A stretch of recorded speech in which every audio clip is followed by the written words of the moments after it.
Okay, for this screencast, we're going to do simple fixed point iteration. All right, so for this example, we're going to do function simple fixed point iteration, no inputs or outputs, and the function f of x is going to be x squared minus 2x minus 3. Okay, and then we're going to say x goes from -2 to 2, and we're going to plot x comma f of x figure. Okay, let's see if we got it. So there is f of x.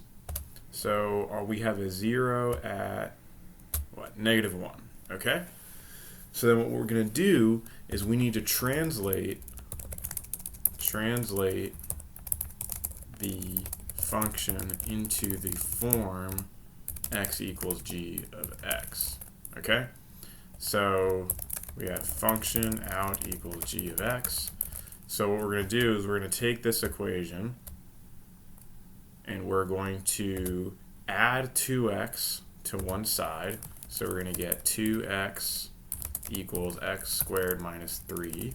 And then we're going to divide by x, or by 2, sorry. So we're going to get x is x squared minus 3 over 2, right? So then that means that out equals x squared minus 3 over 2, right? There is our g of x function. Okay, so now our function is in that form. So now what I want to do is I want to make another figure, and I want to plot x and what I'm going to call y linear. And y linear is just x. And I'm going to plot that in blue. And then I'm going to hold on. And then I'm going to plot x comma g of x in red. And let's see what that looks like. Okay, so basically, here, this function here on the left is f of x. So if you look at the 0 is here at -1, and what we did was we translated the function into two functions, y of x and then x squared minus 2 or minus 3 over 2. And now if you notice, the two functions cross at -1. So this is the root that we're going to converge to when we use simple fixed point iteration. I'm going to make sure to throw close all in here, so I make sure to close all my windows. Okay, so now we can just start our iteration loop. All right, so what I'm going to say is I'm going to have my starting point. I'm going to just start at 0. And then I'm going to say, okay, I need to get my x1, which is g of x. And here, if you want, I'll do x1 and x2. G of x1. See, these are my initial conditions. And I'm going to say I want to iterate until my threshold is, I'll just do a while loop for this. So I'll say while the absolute value of x2 minus x1 is greater than my threshold, which I'll say is 1e -2. And then I'll end. Now I'm going to now just do the loop that I want. So I just say that x2 equals x1 equals x2, and then x2 equals g of x1. And that's it.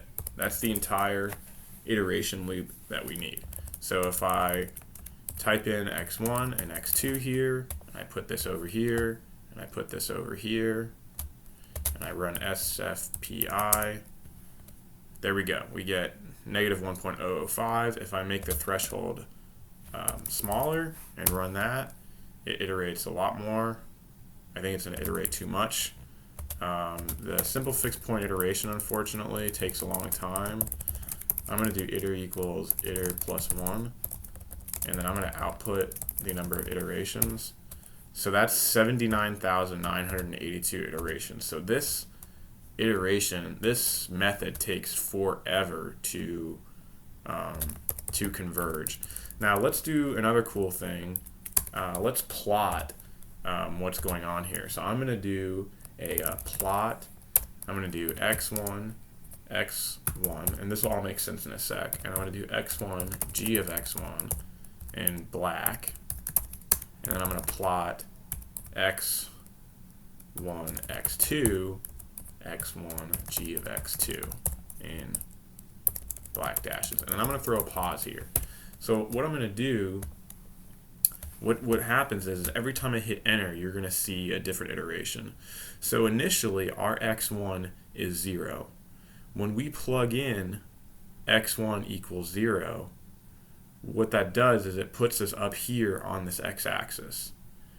But then I plug in, so the first line here is this black line is x1 to x1, so I'm right here at 0, and then it's x1 g of x1, so that's this line here. So essentially, if I plug in this value into here, I get this line here.